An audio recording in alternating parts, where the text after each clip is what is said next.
Their love was never meant to survive. She was the daughter of the law. He was the heir to crime. But under velvet skies, they made a vow the world was never meant to hear. Now, years later, the past they try to outrun is catching fire again, and someone wants their love story to end in ashes. Some vows are made to be broken, but some burn their way back to life. The city of Verona had always whispered secrets through its stone-paved alleys and rain-glazed rooftops. Beneath the soft shimmer of its twilight skies, love was born like a trembling flame. Fragile, fierce, and fated to flicker. In the heart of this old city lived two souls bound by a love both beautiful and forbidden. Their names were Ilera Moranti and Dario Vallini. She was the daughter of Verona's most respected judge, a man made of stone and silence. He was the heir to the Vallini crime syndicate. Danger wrapped in a silk smile. Ilera was raised on laws and logic, Dario on secrets and sins. Their world should never have touched. But one velvet night, they collided, and everything changed. Ilera first saw Dario at the masquerade ball her father had insisted she attend. The room shimmered with golden chandeliers, and laughter masked in politeness. She had felt like a stranger in her own skin until she stepped onto the balcony to breathe. And there he was, leaning against a marble railing, cigarette in hand, staring at the stars as if they had betrayed him. "Do you always escape from your own world?" he asked without turning. "Only when it gets too loud to hear my own thoughts," she replied. He turned then, and their eyes met, his a stormy gray, hers the color of summer dusk. Neither of them wore masks anymore. They met in secret after that night. Old libraries, abandoned theaters, the quiet canal where swans floated like forgotten dreams. Their love grew not in sunlight, but in shadows, in whispers and glances, in the space between danger and desire. Dario called her his calm before the storm. Ilera called him her necessary madness. He read poetry to her, with ink-stained fingers. She touched his scars as if they were sacred. They dreamed of a life where last names didn't matter, and vows weren't made to be broken.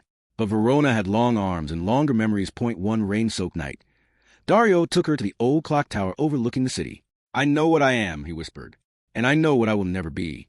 "You're mine," she said, "and that's enough." He placed a silver ring on her finger. Simple, secret, sacred. A vow not witnessed by priests or papers, but by the sky and the rain. They kissed as the bells rang midnight, their promise echoing into the silence.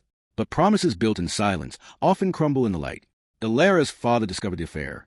Dario's enemies began to circle, seeing his love as a weakness. Verona became a chessboard, and love was no longer a sanctuary.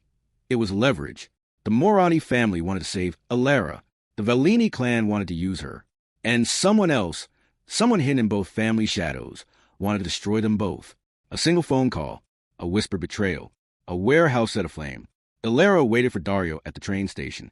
He never came. They told Ilera he died in the fire. She collapsed on the platform with the silver ring still on her finger, her screams muffled by the thunder of departing trains. Grief turned to silence. Silence turned to ice. She buried the past and became a lawyer like her father, cold and composed. But every velvet night, she still wore that ring, still heard the echo of his voice in her sleep. 7 years later, Ilera stood in a courtroom, defending a young man falsely accused of theft. A familiar name whispered through the files, Vallini, and then she saw him, older, rougher, alive. Dario stood in the back of the room, wearing a black coat and a scar over his brow, a ghost of her past, watching her with eyes that had never stopped loving her. He hadn't died. He had disappeared. "They said you were dead," she whispered when they met in the corridor later that night. "I was," he said, "until I saw you again." The truth came out like shards. Dario had faked his death to protect her. The fire had been set by someone within his own family, someone who wanted power without him in the way. He had run, rebuilt, and returned when he was strong enough to confront the past.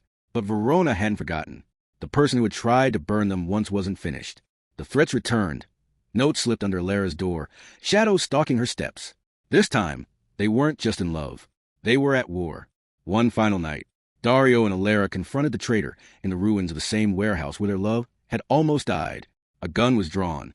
Secrets spilled like gasoline. It was Ilera who fired first. When it was over, she collapsed into Dario's arms, sobbing not from guilt, but from the weight of everything they had survived. They left Verona the next morning. They moved to a coastal town in the south of Italy. Small, quiet kind. Ilera opened a legal clinic. Dario worked on boats, sun on his back and peace in his hands. At night, they walked by the sea, hand in hand. The silver ring never left her finger, because even though their vows were broken once, they had built new ones, stronger, scarred, and unshakable. And under velvet skies, their love no longer hid in shadows. It burned, Bold, brilliant, forever. The house they chose was perched on a hillside, where lavender grew wild and the sea hummed lullabies to the open windows. It wasn't grand, but it was theirs. Each room carried a memory they chose to build. Soft mornings with coffee and quiet smiles, long evenings reading in bed with legs tangled under linen sheets. The rhythm of a life neither of them thought they'd ever get to live. Alara planted a garden. Dario built a swing facing the sea. There were no guards, no gunmetal shadows, no old names that clung to them like chains. They spoke often of dreams, of regrets, of the fire they had come through. Sometimes, in the deep of night, Alara would wake up gasping, remembering flames and silence and the cold emptiness of a train platform. Dario would hold her without saying a word, his hand over her heart like a vow renewed with every beat. Sometimes he wept when she didn't see, because even happy endings come with scars. A year later, Alara began writing again, letters she would never send, to her father, to her younger self, to the version of Dario she had loved beneath the clock tower, the one she thought she lost forever. She kept them in a velvet box beside her bed. One day, Dario found them. He didn't open a single one. Instead, he added his own, a letter he wrote the night he faked his death, a letter he never had the courage to give her. She read it under the olive tree in their backyard, tears slipping silently down her cheeks. You were my only truth in a world built on lies. If this is the price I pay to keep your light alive, I'll disappear 1,000 times more. But know this, Alara, if fate allows me just one more lifetime, I'll find you again. In fire or shadow, I'll always find you. They never married in a church or under a canopy of flowers. They chose a small cliff near the sea, the sky turning velvet just as they whispered their vows. No guests, no papers, just two souls in the wind. I vow, Alara said, voice trembling, to never run from your darkness, only to light candles inside it. And I vow, Dario answered, taking her hands, to never let the world burn what we rebuilt, not again, not ever. They kissed, barefoot on the rocks, as the waves roared like applause. The ring he gave her years ago stayed on her finger, weathered now, like them, no longer perfect, but more real than anything gold or flawless could ever be. Years passed. Ilara's hair grayed at the edges.